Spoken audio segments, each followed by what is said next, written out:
ஓம் நமோ பகவதே ஸ்ரீரமணாய. ரமண திருவிளையாடல் திரட்டில் திதிஷை அப்படின்ற தலைப்பில் அடுத்த திருவிளையாடல் இது 1908 மனவாசி ராமசுவாமி ஐயர் அப்படின்னு ஒரு பக்தர். அவரும் அவருடைய தந்தையாரும் பகவானை பற்றி கேள்விப்பட்டு பகவானை தரிசனம் பண்ணுறதுக்காக, அப்போ பகவான் விரூபாக்ஷ குகையில் இருந்தார். அவன் 2 பேரும் அங்கே வந்தார். அவருக்கு பகவானை பார்க்கக்கூடிய வேகம் அப்படியே விறுவிறுவிறுவிறுன்னு அந்த விரூபாக்ஷ குகைக்குள்ளே போகும்போது வாசல் ஒருத்தர் நிற்கிறார். பிராமண சுவாமிகளை போனால் பார்க்க முடியாது, யாரும் தொந்தரவு பண்ணாதீங்க, போங்க போங்க அப்படிங்கிறார். இவர் வந்த வேகத்துக்கும் அந்த எதிர்பார்த்து அவளோட வர்றதுக்கும் ஒரு தடை பண்ண உடனே பயங்கர கோபம் வந்துருத்து மனவாசி ராமசுவாமி ஐயர். நீ யாரையா தரிசனம் பண்ணக்கூடாதுன்னு சொல்கிறதுக்கு அப்படிங்கிறார். இதில் முக்கியமாக கவனிக்க வேண்டியது இந்த சம்பாஷணே கிடையாது. பகவான் எதேச்சியாக வெளியில் வரா மாதிரி வெளியில் வரார். இதுதான், அதாவது பகவான் சொல்கிறார் இல்லையா, அவன் அம்மாவுக்கு சொன்ன வார்த்தைகள் தான் இல்லையா. மேலேருந்து ஒருத்தன் ஆட்டி வைக்கிறான், எப்போ என்னென்ன எப்படி எப்படி நடக்கணும் அப்படிங்கிறது. அது அப்பப்போ அப்படி எப்படி நடக்கிறது. நம்மலாம் ரோல் ப்ளே பண்ணுறோம், அவ்வளோதான். இந்தந்த நேரத்தில் இது நடக்கணும், கரெக்டாக பகவான் வெளியில் வருது. எல்லாமே செட்டப், பகவானுடைய டிவைன் காஸ்மிக் ப்ளே. பகவான் வெளியில் வரார். வெளியில் வந்த உடனே அவர் தன்னை அறியாமல் ராமசுவாமி மனவாசி ராமசுவாமியர் சொல்கிறார், சுவாமி, மனசு உடம்பு ரெண்டும் சரியில்லை, எப்பவும் துன்பத்திலே இருக்குது, உடம்பு படுத்துறது, இது எப்போ சரியாகும் அப்படிங்கிறார். பகவான் சொல்கிறார்,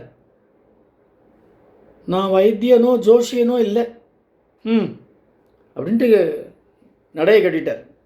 இவர் பின்னாலேயே போகிறார். என்னடா இப்படி சொல்லிட்டாருன்னு, நீங்கள் பெரிய ஸ்திதியில் இருக்கேன்னு கேள்விப்பட்டு பார்க்க வந்தேன், எனக்கு இன்னும் எமோஷனுமே இல்லை போல் இருக்கு அப்படின்னு தழுதழுக்கும் குரலில் தன் தாபத்தை வெளிப்படுத்துகிறார். நடந்துன்றதுக்கு பகவான் நின்று அப்படி திரும்பினார். அவரே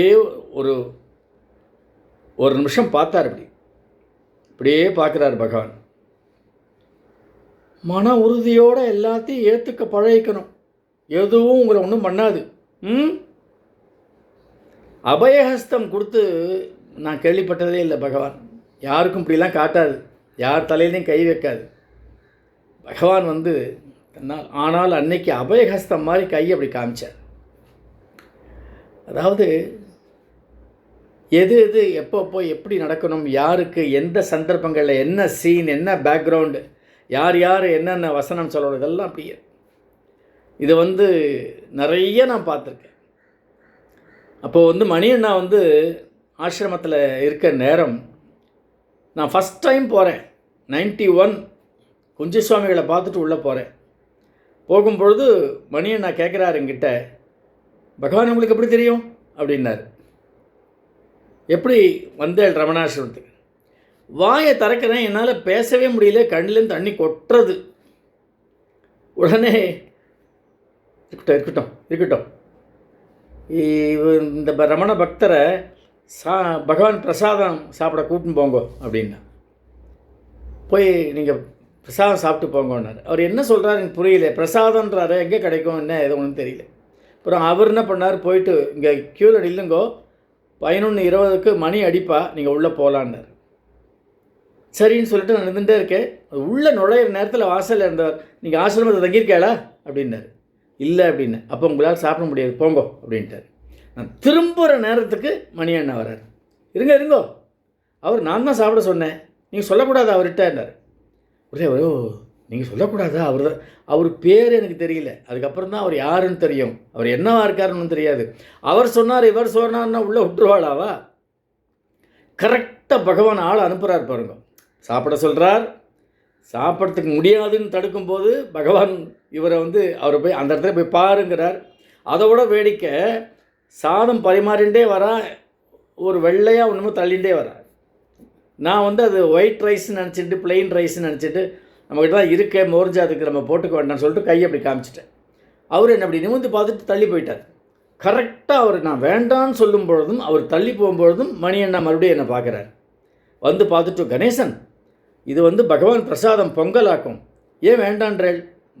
அவர் வேணான்னா விட்டுறதா, போடுங்கோ அப்படிங்கிறார். இது என்ன சொல்கிறது? போன அந்த ஒரு